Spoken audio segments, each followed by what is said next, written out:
Hello everybody, Chris Robson here. Today I thought I'd share with you another Mr. Men book readings book, Little Miss Giggles. Can you giggle and eat cornflakes at the same time? Little Miss Giggles could. Do you giggle while you're asleep? Little Miss Giggles did. Can you giggle while brushing your teeth? Little Miss Giggles could.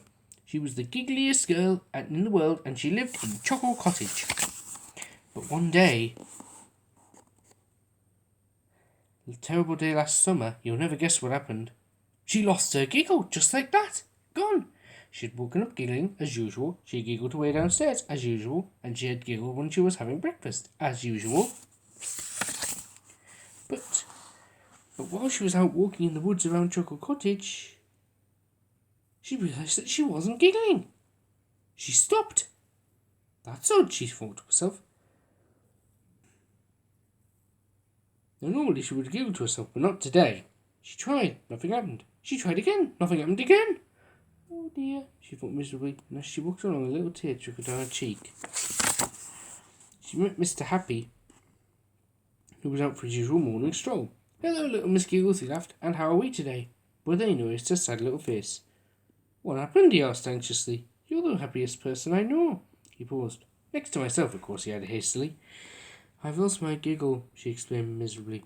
Lost your giggle? He asked in bewilderment. Mr. Happy scratched his head.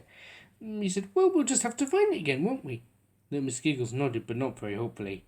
Come on, he said, and seizing her by the hand, he took her off to see Mr. Funny. There's nobody like Mr. Funny for a giggle, he said. But it was no use. Mr. Funny tried to produce a giggle, even a chuckle, or perhaps even a smile. But little Miss Giggles just couldn't. Tell you what, said Mr. Funny, I'll tell you my very latest joke. Made it up myself, he added modestly. Very funny. He could hardly get to the end of the joke for laughing, and when he had finished, both he and Mr. Happy nearly fell over. They were laughing so much.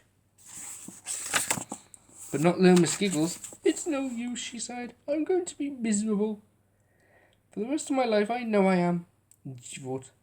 I'm about to change my name, she sobbed, and she started to cry again. Big fat tears. Oh dear me.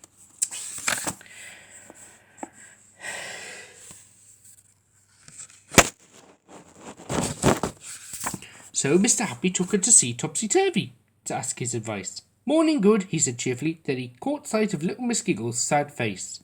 Matter the what? He asked. He always spoke right to front, remember that. Mr. Happy explained what had happened. Dear oh, he exclaimed. Then he thought, Doctor, he said. Doctor, the sea to her take. That's a good idea, said Mr. Happy, and took her straight away to see Dr. Makewell.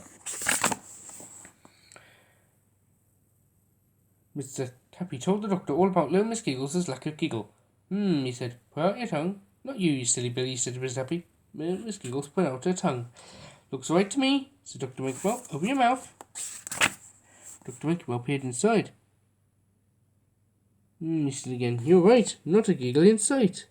I'm sorry, he added, but there's nothing I can do for you. You'll just have to wait for your giggle to come back. Poor little Miss Giggles. Mr. Happy took her home, and even he by this time was not looking his cheerful self. What a sorry sight, don't you think? Why don't you try to giggle, he said hopefully. Little Miss Giggles opened her mouth. Ha ha ha, she said dolefully. He, she said miserably. Ho ho ho, she said mournfully. It was no use at all. I'm sorry I can't help, said Mr. Happy, as they reached the garden gate of Chocolate Cottage, and as little Miss Giggles went sadly through her front door, he went home to think. The idea came to him while he was having lunch. He rubbed his hands with glee. Tee-hee-hee, he chortled to himself. And later that afternoon, he knocked on the front door of Chocolate Cottage. Who's there? Asked a sad little voice. It's me, called out Mr. Happy. I have a present for you. Little Miss Giggles, looking thoroughly miserable, opened the door. Here you are, said Mr. Happy, and he handed her a large box. On top of the box, in large letters, it said, 1 giggle, medium size, this side up, handle with care. Little Miss Giggles looked at the box in amazement. What is it? She asked. What it says it is, laughed Mr. Happy. You lost your giggle, so I've got you another one. That giggle cost me a lot of money, he added. Little Miss Giggles opened the box. "But there's nothing in it!" she exclaimed. "Of course not," said Mr. Happy. "Giggles are invisible." "But that's absolutely ridiculous," said little Miss Giggles. "Is it?" chuckled Mr. Happy. "Of course it is," she giggled. She giggled. She giggled. And little Miss Giggles got a giggle back. Wasn't that a funny story?